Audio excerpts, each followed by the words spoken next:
In our previous class, we discussed about magnet and magnetic field lines, properties of magnetic field lines and magnetic field lines around a bar magnet. Okay, let's continue to our next topic. Our first topic is magnetic field magnetic field due to a straight wire. In this chapter, we discussed about three conductors. First one is straight wire, secondary is for a circular loop, and third one is solenoid. Okay, first one, magnetic field due to a straight wire. Now, imagine that this is a current carrying straight wire. Okay, this is a current carrying straight wire, current flowing I. Okay, the value of flowing current I.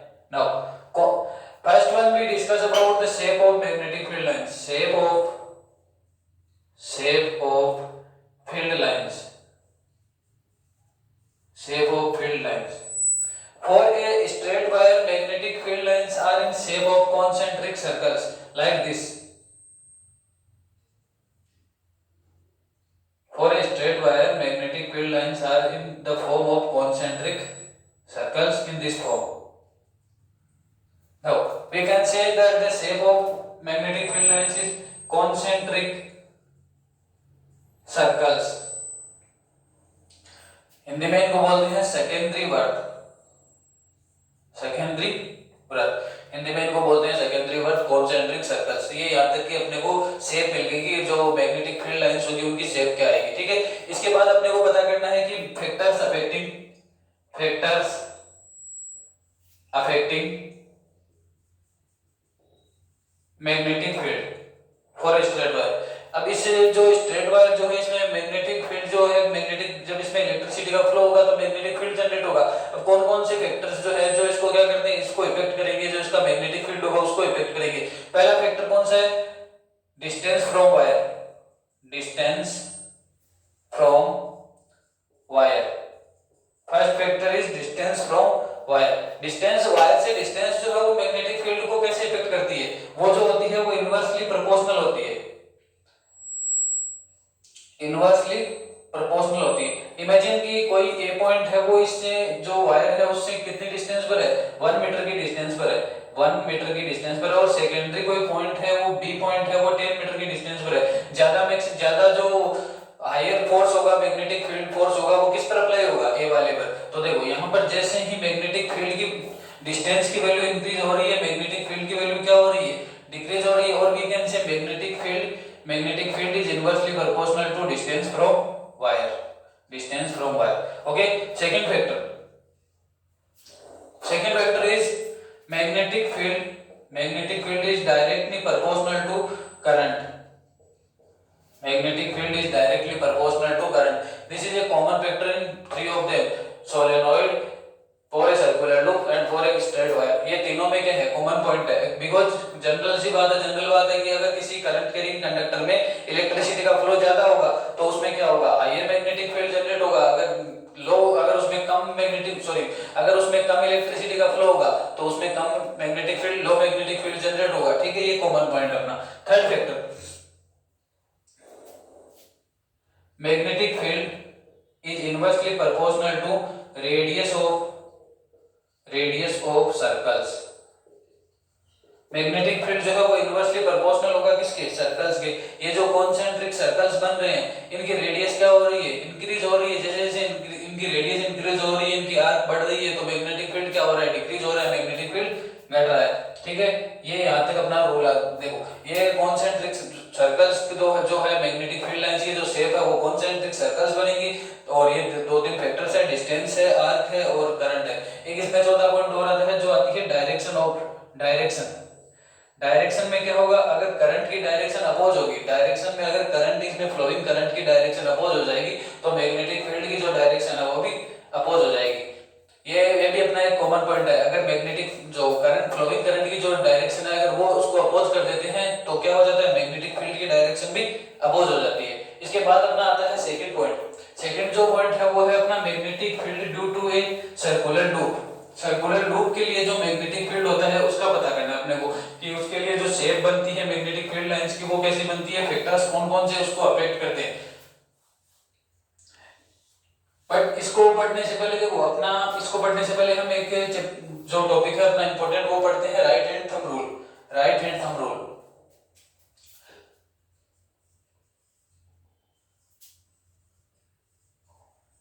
Right hand thumb rule.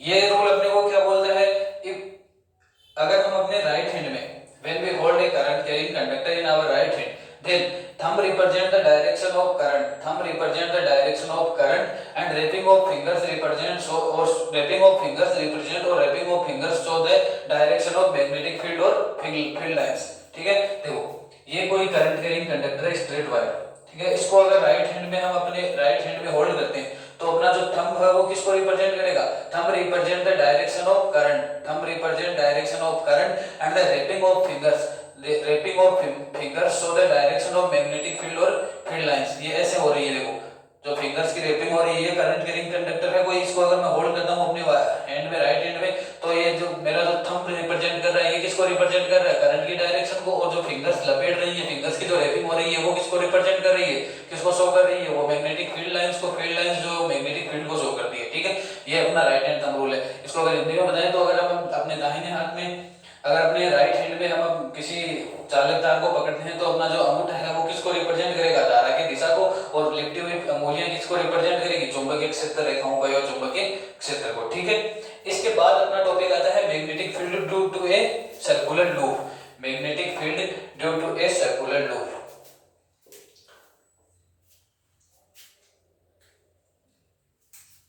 Magnetic field due to a circular loop और we can say a loop. Okay, देखो अगर wire को इस form में bend कर दिया जाए, इस फॉर्म में सर्कुलर सर्कल के फॉर्म में बेंड कर दिया जाए तो वो क्या हो जाता है, सर्कुलर लूप हो जाता है। बेसिकली एक स्ट्रेट वायर होता है, उसको किस फॉर्म में कन्वर्ट कर दिया जाता है, सर्कुलर फॉर्म में उसको बेंड कर दिया जाता है, तो वो उसको क्या बोलते हैं, लूप बोलते हैं। ठीक है, इसमें जो करंट का फ्लो हो रहा है वो देखो ऐसे इसमें करंट का फ्लो हो रहा है, इमेजिन करते हैं। ठीक है, अब इसके लिए देखो ये जो इतना सा पार्ट है, अगर इसके छोटे से पार्ट पर हम डिस्कस करें तो ये as a straight wire behave करेगा, ये as a straight wire behave करेगा। तो इसके लिए जो मैग्नेटिक फील्ड लाइन जो बनेगी उनकी शेप के बारे में डिस्कस कर लेते हैं।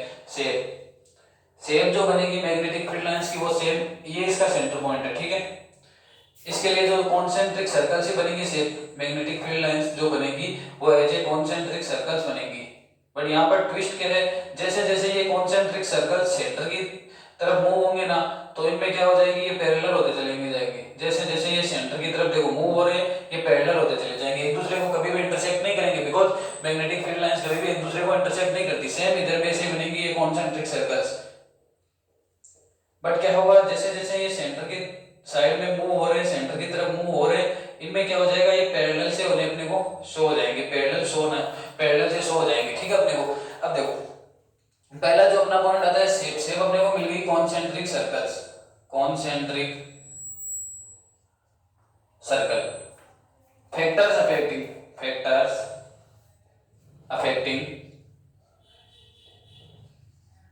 Magnetic field of a circular loop, factors affecting magnetic field of a circular loop. First factor कौन सा आएगा अपना, current.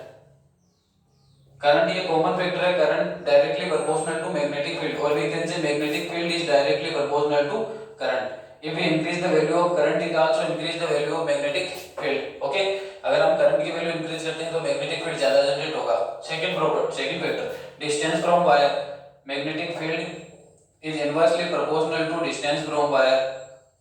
Okay, distance from wire, wire से फिर डिस्टेंस क्या होगी, ए पॉइंट अभी मैंने एक्सप्लेन किया था, अगर एक पॉइंट यहाँ पर है 5 सेंटीमीटर 1 मीटर की डिस्टेंस पर, बी पॉइंट यहाँ पर है 10 मीटर की डिस्टेंस पर, ज्यादा मैक्सिमम फोर्स किस पर अप्लाई होगा, ए पॉइंट पर, बिकॉज उसकी डिस्टेंस क्या है, कम है, वो वायर के क्लोजर है। ठीक है, थर्ड फैक्टर क्या हो जाएगा, इनकी जो रेडियस बढ़ रही है, देखो ये कॉन्सेंट्रिक सर्कल जो है उनकी रेडियस इंक्रीज हो रही है, रेडियस जब इंक्रीज हो रही है तो मैग्नेटिक फील्ड, जब ये पहला वाला कॉन्सेंट्रिक जो सर्कल है इसमें मैक्सिमम जो फोर्स है वो अप्लाई होगा।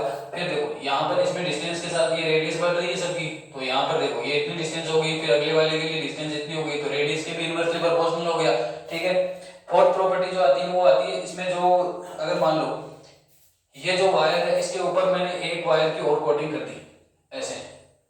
ठीक है, अब इमेजिन करते हैं कि मैंने यहाँ पर n वायर्स की कोटिंग की है, तो मैग्नेटिक फील्ड कैसा हो जाएगा, magnetic field n time multiply हो जाएगा, magnetic field multiply by n। यहाँ पर मैग्नेटिक फील्ड जो है वो n टाइम मल्टीप्लाई हो जाएगा, बिकॉज अगर इसमें ज्यादा वायर कनेक्टेड होंगे, ज्यादा वायर्स का लूप होगा तो उसमें इतनी करंट ज्यादा फ्लो होगी, ज्यादा करंट फ्लो होगा तो मैग्नेटिक भी एन टाइम मल्टीप्लाई हो जाएगा। ठीक है, अब देखो यहाँ पर एक क्वेश्चन अपना ये आता है कि कोई कंडक्टर है, ये ऐसा सर्कुलर लूप है, एक अपना क्वेश्चन है, उसमें अगर करंट जो फ्लो हो रहा है वो क्लॉकवाइज फ्लो हो रहा है, करंट जो फ्लो हो रहा है वो क्लॉकवाइज फ्लो हो रहा है ऐसे, तो इसमें जो ये लूप है इसके इनर साइड में, इसके इनवर्ट जो है वो मैग्नेटिक फील्ड की डायरेक्शन कैसी होगी, मैग्नेटिक फील्ड जो है, मैग्नेटिक फील्ड लाइंस किधर जाएंगी, बाहर जाएंगी या अंदर की तरफ जाएंगी। तो देखो यहाँ अगर मैं वो जो अपना राइट हैंड थंब रूल है वो अप्लाई करता हूँ, तो देखो ये ऐसी कुछ शेप बनेगी इसकी, ऐसी कुछ शेप बनेगी इसकी, तो ये मैग्नेटिक फील्ड लाइंस जो है वो अंदर की तरफ जा रही है, इनवर्ड होगी, तो डायरेक्शन क्या हो जाएगी फील्ड लाइंस की, इनवर्ड होगी, inside the loop, inside the loop, inside the loop inward, because right hand thumb rule जब अप्लाई करेंगे तो अपने को पता है ये। ठीक है, इसके बाद अपना जो आता है वो आता है सोलेनोइड। सोलेनोइड बेसिकली क्या होती है, सोलेनोइड एक कॉइल होती है जो इसपे जो कॉपर की, जिसपे कॉपर वायर को क्या किया जाता है, इंसुलेटेड कॉपर वायर की बाइंडिंग होती है। इंसुलेटेड कॉपर वायर जो होता है वो सिलेंड्रिक फॉर्म में होता है, सर्कुलर फॉर्म या सिलेंड्रिक फॉर्म बोल सकते हैं। सोलेनोइड की जो स्ट्रक्चर होती है वो कुछ ऐसी होती है, देखो सोलेनोइड, इसको हिंदी में बोलते हैं परिनालिका।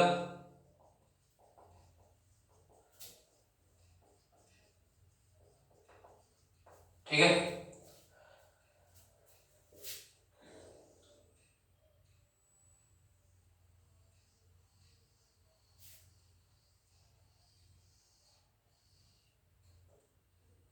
ये ऐसी कुछ स्ट्रक्चर होती है सोलेनोइड की, ये नेगेटिव और ये पॉजिटिव टर्मिनल। ठीक है, बैटरी से कनेक्टेड होती है सोलेनोइड से, यहाँ पर जो होता है वो नॉर्थ पोल होता है और यहाँ पर जो होता है वो साउथ पोल होता है। ठीक है, अब देखो सोलेनोइड के सबसे, सोलेनोइड के लिए सबसे पहले अगर अपने को क्या करनी है, वही अपना फैक्टर आएगा, सबसे पहला जो आता है वो क्या है, shape of magnetic field lines, shape of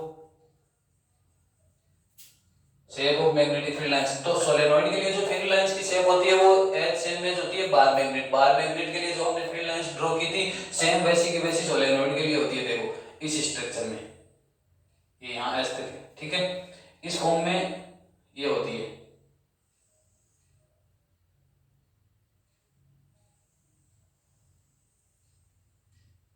नीचे भी अगर ड्रॉ करें तो हम ऐसे ड्रॉ कर सकते हैं, देखो इनको। ठीक है, मैग्नेट के आउटर साइड में एन टू एस ट्रेवल करती है, मैग्नेट के इनर साइड में एस टू एन ट्रेवल करती है। ठीक है, ये अपना मैग्नेटिक फील्ड जो है, मैग्नेटिक फील्ड लाइंस जो है वो एक सोलेनोइड के लिए मैग्नेटिक फील्ड लाइंस बन गई। ठीक है, इसमें बार मैग्नेट की सेम होती है। ठीक है, सेम एज बार मैग्नेट। अब इसमें जो फैक्टर्स आते हैं वो पहला फैक्टर्स कौन सा आएगा, पहला फैक्टर्स आएगा अपना करंट वाला, कि जितना करंट उसमें फ्लो होगा, current is directly proportional to magnetic field, जितना ज्यादा करंट फ्लो होगा उतना ही हायर मैग्नेटिक फील्ड जनरेट होगा। Second, distance from solenoid, common से पॉइंट है ये सब में, distance from solenoid is inversely proportional to magnetic field, और वी कैन से ऐसा, इसको करेक्टली अगर ऐसा बोल सकते हैं, magnetic field is inversely proportional to distance from solenoid, magnetic field is inversely proportional to distance from solenoid. देखो अगर सोलेनोइड क्या बोल रहे, डिस्टेंस अगर इंक्रीज हो रही है तो मैग्नेटिक फील्ड क्या हो जाएगा, या मैग्नेटिक जो फोर्स होगा वो क्या हो जाएगा, डिक्रीज हो जाएगा, बिकॉज अगर कोई पास में रहेगा इस सोलेनोइड के तो उस पर ज्यादा फोर्स अप्लाई होगा, मैक्सिमम अप्लाई होगा, और अगर कोई इससे डिस्टेंस इंक्रीज होगी, दूर जाएगा तो उस पर क्या हो जाएगा, फोर्स कम अप्लाई होगा, मैग्नेटिक फील्ड जो है वो। ठीक है, एक इसमें इंपॉर्टेंट जो प्रॉपर्टी आती है वो ये आती है कि magnetic field is directly proportional to number of loops in solenoid. ठीक है, नंबर जो हो गए, देखो एग्जांपल से देखते हैं, ये कोई सोलेनोइड है, इस सोलेनोइड में कितने, देखो ये सोलेनोइड जो है वो एक ऐसी स्ट्रक्चर में है। ठीक है, ये कोई सोलेनोइड है, दूसरी जो सोलेनोइड है वो इस फॉर्म में है, इस फॉर्म में। ठीक है, मैक्सिमम हायर जो मैग्नेटिक फील्ड होगा वो कौन से में होगा, इसमें होगा, बिकॉज इसमें जो नंबर्स की जो काउंटिंग है, नंबर्स की जो सॉरी लूप्स का जो नंबर है, लूप्स का जो नंबर है वो क्या है, इसके कंपैरिजन में हायर है। इसमें मान लो इमेजिन करते हैं इसमें 5 लूप्स है, तो इसमें कितने, इसमें देखो 10 लूप्स है, कहने का मतलब है कि जिसमें नंबर्स हायर होंगे उसमें क्या होगा, हायर मैग्नेटिक फील्ड होगा। ठीक है, ये अपना तीनों कंडक्टर जो है, तीनों के बारे में जो हमने डिस्कस करना था वो तीनों हो गए। इसके बाद अपना जो लास्ट टॉपिक है अपने चैप्टर का वो है हाउस होल्ड सर्किट। इसके बाद अपना चैप्टर कंप्लीट है। इसमें एक टॉपिक अपना वो रह गया है कि force on a current carrying conductor. हाँ, force on a current carrying conductor, उसके बारे में डिस्कस करते हैं पहले। फोर्स ऑन ए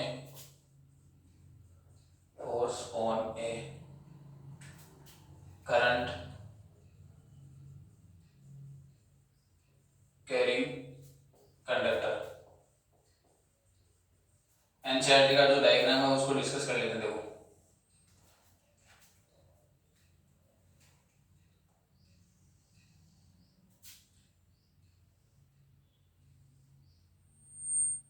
ये एक रोड लगा रखी है इसमें, और ये है एक हॉर्सशू मैग्नेट, इसको बोलते हैं हॉर्सशू मैग्नेट।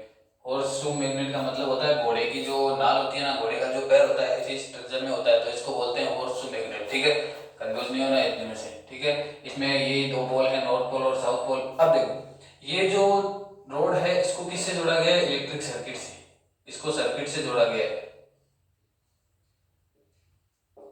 अब इसमें इलेक्ट्रिसिटी का जब फ्लो होगा तो ये एज ए मैग्नेट बिहेव करेगा, ये एज ए मैग्नेट बिहेव करेगा। जैसे ही इसमें इलेक्ट्रिसिटी का फ्लो होगा ये एज ए मैग्नेट बिहेव करेगा। अब देखो यहाँ पर ये इसका भी कुछ ना कुछ मैग्नेटिक फील्ड होगा, ये जो मैग्नेट है हॉर्सशू मैग्नेट, ये भी कुछ ना कुछ मैग्नेटिक फील्ड शो करेगी। और ये जब इसमें इस वायर में जब या इस रोड में जब इलेक्ट्रिसिटी का फ्लो होगा, करंट का जब फ्लो होगा, तो ये क्या करेगा? ये भी एज ए मैग्नेट बिहेव करेगा। अब दोनों मैग्नेट मैग्नेट आ गई तो ये क्या करेंगे? एक दूसरे पर फोर्स अप्लाई करेंगे। तो यहाँ पर ये जो रोड है वो क्या हो जाएगी? इधर उधर अपवर्ड या डाउनवर्ड मूव करेगी। ठीक है, अब देखो इसमें क्या होगा? पहली कंडीशन जो होगी वो क्या होगी? अगर करंट की जो डायरेक्शन है अपोजिंग डायरेक्शन ऑफ, ऐसा बोल सकते हैं changing, we can change the changing direction of current.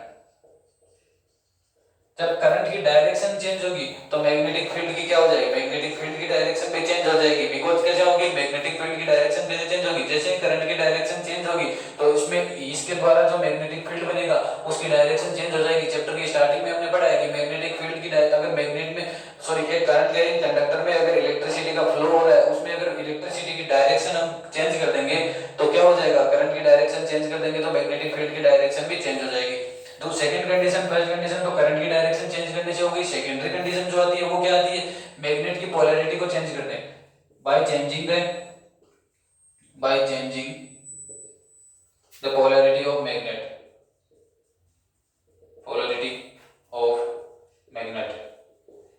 ये हॉर्सशू मैग्नेट है, इसका नॉर्थ और साउथ पोल ऐसा है। अगर इसकी पोलैरिटी को चेंज कर दूं या इस मैग्नेट को रोटेट कर दूं, पोलैरिटी चेंज करने का मतलब होता है रोटेट करना, तो यहाँ पर देखो साउथ पोल आ जाएगा, यहाँ पर नॉर्थ पोल आ जाएगा। पूरे जो मैग्नेटिक फील्ड जनरेट होगा उसकी डायरेक्शन पूरी चेंज हो जाएगी, और इस पर जो अप्लाइड जो फोर्स होगा उस फोर्स की डायरेक्शन भी, वो फोर्स भी चेंज हो जाएगा, उस फोर्स की डायरेक्शन भी चेंज हो जाएगी। इनमें ऐसा हो सकता है या तो अट्रैक्शन करेंगे या रिपेल करेंगे, ये कहने का मतलब है सिंपल सी, ये अपनी जगह से हट जाएगी, इस पर एक फोर्स अप्लाई होगा। ठीक है, अब यहाँ पर अपने को पता करना है कि इस पर जो फोर्स अप्लाई होगा वो किधर मूव होगा, ये जो करंट कैरिंग कंडक्टर है ये किधर मूव होगा। इसके लिए अपने पास एक रूल आता है left hand thumb rule. Left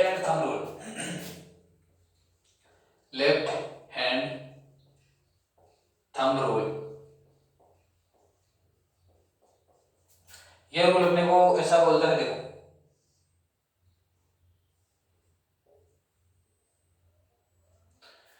left hand thumb rule अपने को ऐसा बोलता है when we stretch our left hand, when we stretch our fingers of our left hand, thumb, first finger and middle finger, when we stretch our middle finger, first finger and thumb in perpendicular position, three in perpendicular position, तीनों के बीच में जो angle होना चाहिए वो कितना होना चाहिए? 90 डिग्री। इस फॉर्म में अपने को अगर स्ट्रेच करना है तो देखो जो अपना थंब है वो किसको शो करेगा? Thumb represent the direction of force, applied force, जो इस पर फोर्स अप्लाई होगा उसकी डायरेक्शन को शो करेगा। First finger represent the direction of magnetic field and middle finger show the direction of current, thumb show the direction of thumb. When we stretch first finger, middle finger and thumb of our right hand in perpendicular position, then thumb show the direction of force, first finger show the direction of magnetic field and middle finger show the direction of current. ठीक है, thumb किसको show करेगा? Force को। Thumb show करता है force को। जो middle finger है वो किसको शो करती है? मिडिल फिंगर शो करती है करंट को, और ये किसको शो करेगी? जो अपनी फर्स्ट फिंगर है वो शो करेगी मैग्नेटिक फील्ड को, ये यहाँ पर 3D में हम शो नहीं कर सकते, बट ये किसमें होती है, 3D पोजीशन में होती है। इनमें तीनों में ऐसा ऐसा एंगल होता है, 90 डिग्री का एंगल होता है, ये तीनों 3D की पोजीशन में होती है। ये अपना है लेफ्ट हैंड थंब रूल। यहाँ पर अपने को करंट की डायरेक्ट सॉरी जो फोर्स अप्लाई हो रहा है उस फोर्स की डायरेक्शन तो मिल गई, बट देखो एक कंडीशन, यहाँ पर जो फोर्स अप्लाई हो रहा है उस फोर्स का अपने को मैग्नीट्यूड भी चाहिए, उसकी मैग्नीट्यूड की कितना फोर्स अप्लाई हो रहा है। तो उसके लिए अपने पास एक फॉर्मूला आता है, F is equal to applied force is equal to F is equal to ILB sin theta. ILB sin theta ये अपने पास जो आता है इसका मैग्नीट्यूड बताता है, जो फोर्स होता है उसका मैग्नीट्यूड अपने को बताता है F is equal to ILB sin theta. अब देखो एक कंडीशन अपना जो अपनी जो क्वेश्चन है वो ये है कि इन पर मैक्सिमम फोर्स, किसी कंडक्टर पर मैक्सिमम फोर्स जो है वो कब अप्लाई होगा, उसको किस पोजीशन पे रखेंगे। तो उसमें मैक्सिमम फोर्स अप्लाई होगा जब उसको परपेंडिकुलर रखा जाएगा, परपेंडिकुलर यानी 90 डिग्री के एंगल पर रखा जाएगा। अगर किसी कंडक्टर को मैग्नेटिक फील्ड में 90 डिग्री के एंगल पर रखा जाएगा तो उस पर कितना, उस पर जो फोर्स होगा वो मैक्सिमम फोर्स अप्लाई होगा, बिकॉज sin 90 का जो वैल्यू होती है, sin 90 की वैल्यू होती है 1, तो उस पर मैक्सिमम फोर्स अप्लाई होगा। ठीक है, इसके बाद अपना लास्ट टॉपिक आता है करंट के जो अपना है straight wire, sorry household circuit. Household circuit अपना लास्ट टॉपिक आता है इस चैप्टर का, household circuit.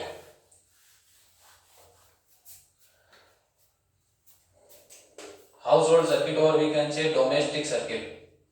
Domestic circuit देखो डोमेस्टिक सर्किट जो होते हैं उसकी कुछ अगर हम रफली स्ट्रक्चर बनाए तो कुछ ऐसी स्ट्रक्चर होती है अपने घरों में। ये एक वायर है, ठीक है, ये अपना जो भी मीटर है उससे आ रहा है, ठीक है, मीटर से अपना वायर है, ये कनेक्टेड है और ये आ रहा है। सबसे पहले ये किस में कनेक्ट होता है, फ्यूज में कनेक्ट होता है। फ्यूज जो हमने पढ़ा है जूल सेटिंग लॉ पर वर्क करता है। फ्यूज क्या हो जाता है, मेल्ट हो जाता है और जो सर्किट होता है उसको सेव रखता है। ठीक है, अब अपने घरों में जो है अपने सॉकेट्स है वो इस फॉर्म में मान लो, ठीक है, ये फर्स्ट सॉकेट है और ये सेकंड सॉकेट है। ये लाइव वायर, इसको बोलते हैं लाइव वायर, ठीक है, इसमें इलेक्ट्रिसिटी का फ्लो होता है, इसको बोलते हैं लाइव वायर। इस पर जो कोटिंग होती है वो रेड कलर की कोटिंग होती है, कोटिंग जो होती है वो इस पर रेड कलर की कोटिंग होती है, लाइव वायर इसको बोलते हैं। ये अपने जो फ्यूज है इसको बोलते हैं फ्यूज। इस फ्यूज से होते हुए ये अपने सर्किट तक आ गया। इसके बाद जो दूसरा वायर आता है वो आता है न्यूट्रल वायर। न्यूट्रल वायर भी सेम ऐसे अपना सर्किट से कनेक्ट हो जाएगा, ठीक है, न्यूट्रल वायर। इसके बाद इस पर जो ये जो न्यूट्रल वायर होता है इस पर जो कोटिंग होती है वो होती है ब्लैक कलर की, ब्लैक कलर की इस पर कोटिंग होती है। थर्ड वायर अपना जो आता है वो आता है अर्थिंग वायर। अर्थिंग वायर की जो वर्किंग है वो ये सी है, ये जो आपने घरों में देखा होगा एक अपने को एक्स्ट्रा सॉकेट मिलता है, वो एक्स्ट्रा सॉकेट किस लिए होता है, अर्थिंग के लिए। ये अर्थिंग वायर जो होता है अपने जो घर की जमीन में कहीं ना कहीं ये एक प्लेट से कनेक्टेड होता है। अब ये इस अर्थिंग वायर का क्या एडवांटेज है, ये as a safety measurement use किया जाता है, एज ए सेफ्टी मेजरमेंट जो यूज होता है, बिकॉज ये क्या करता है अनवांटेड जो करंट आता है उसको एक पाथ प्रदान करता है, उसके ट्रेवलिंग के लिए एक पाथ प्रोवाइड करवाता है ताकि पूरा जो चार्ज है वो किस इस जो अर्थिंग वायर है इसके थ्रू अर्थ तक ट्रेवल कर ले, जिससे जो यूजर है या जो अप्लायंसेज है इलेक्ट्रॉनिक अप्लायंसेज वो क्या रह पाए, सेफ रह पाए। ठीक है, इसके अलावा अपने जो घरों में जो इलेक्ट्रिक सप्लाई आती है उसकी 220 वोल्टेज होती है, यानी उसमें जो पोटेंशियल डिफरेंस होता है वो 220 वोल्टेज का होता है और उसकी जो फ्रीक्वेंसी होती है वो 5 to 15 हर्ट्ज की होती है। हमने जो इलेक्ट्रिक सप्लाई आती है वो एसी आती है, अल्टरनेटिव करंट। एसी और डीसी जो है वो करंट के टू टाइप्स हैं, अल्टरनेटिव करंट और डायरेक्ट करंट। यहाँ पर एक अपना आता है शॉर्ट सर्किट।